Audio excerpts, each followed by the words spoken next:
Bharatiya Janata party Uttar Pradesh के प्रदेश अध्यक्ष चौधरी भूपेंद्र सिंह ने बिहार में लालू परिवार की बेटी रोहिणी आचार्य को देश की बेटी बताया। वो बोले कि बहुत दुखद है कि देश की बेटी के साथ इस प्रकार का व्यवहार, इस प्रकार का बर्ताव निश्चित रूप से कोई समाज और सभ्य समाज इसे बर्दाश्त नहीं करेगा।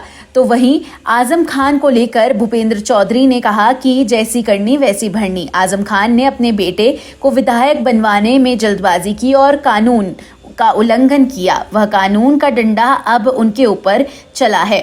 एसआईआर को लेकर भूपेंद्र चौधरी ने कहा कि मतदाता पुनरीक्षण अभियान चल रहा है और एसआईआर मकसद केवल पात्र मतदाताओं को सूची में जोड़ना है और अपात्र लोगों को हटाना है। यह एक संवैधानिक प्रक्रिया है। जिसे कोई शिकायत है तो वो संवैधानिक संस्थाओं और न्यायालय के पास जाए। भूपेंद्र चौधरी ने मीडिया से बातचीत करते हुए कहा कि बहुत जल्द संगठन के चुनाव की प्रक्रिया होने वाली है। दल के चुनाव और संवैधानिक प्रक्रिया पूरी हो चुकी है। जैसे भी केंद्र समझेगा बहुत जल्द ही चुनाव की घोषणा कर देंगे। साथ ही कहा कि संगठन और सरकार में बेहतर तालमेल है और उसी कड़ी में हम सब लोग आपस में मिलते और बैठते रहते हैं। इमरान मसूद के द्वारा आतंकी को भटका हुआ नौजवान कहने पर भड़के भाजपा प्रदेश अध्यक्ष चौधरी भूपेंद्र सिंह ने कहा कि सब लोग जानते हैं कि उनकी आस्था आपराधिक तत्वों के बीच में है। कांग्रेस के लोगों, सपा के लोग हों और बसपा के लोग हों, यह हमेशा देश में अराजकता पैदा करने वाले लोगों के साथ खड़े रहे हैं। आतंकी घटना को लेकर बोले भाजपा प्रदेश अध्यक्ष ने कहा कि यह बहुत संवेदनशील विषय है और देश की सुरक्षा एजेंसियां इस पर गहनता से जांच कर रही है और जांच में जो लोग दोषी पाए जाएंगे, जो लोग इस घटनाक्रमों में सम्मिलित पाए जाएंगे, विधि सम्मत कठोर कार्रवाई की जाएगी। आजम खान जी के मामले में तो कहना ये कि जैसी करनी वैसी भरनी।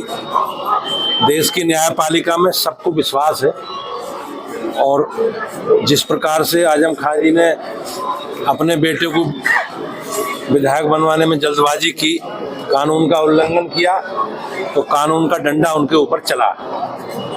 जहाँ तक एसआईआर वाला विषय है, मतदाता सूची का विशेष पुनरीक्षण अभियान चल रहा है और इसका मकसद केवल पात्र मतदाता लोगों को मतदाता सूची में जोड़ना है और अपात्र लोगों को हटाना है। एक संवैधानिक प्रक्रिया है और प्रेस में, अखबार में बयानबाजी करके सनसनी पैदा करने के बजाय अगर कोई शिकायत है, कोई शंका है, तो संवैधानिक संस्थाएं हैं, आयोग है, माननीय न्यायालय है।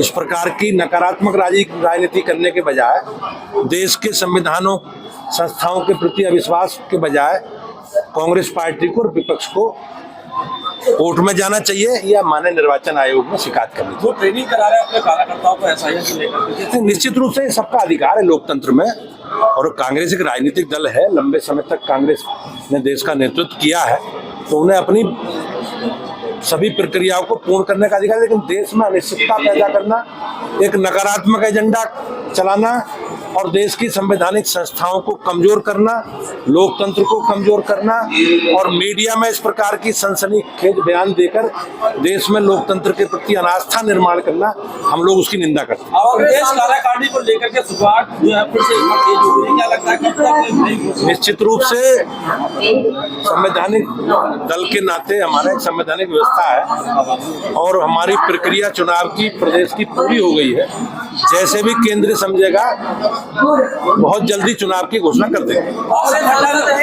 सरकार की सपोर्ट में बैठक हो रही है, जमीनी स्तर पर क्या मानता है कि जो हमारे लिए सब गर्व की बात है। भारतीय जनता पार्टी का जो कमिटमेंट है, संकल्प है, हमारी सरकारें उसे पूरा कर रही हैं। हमने जिन जिन मुद्दों को लेकर चुनाव में गए हैं वो सब सरकारों ने पूरा कर ली है।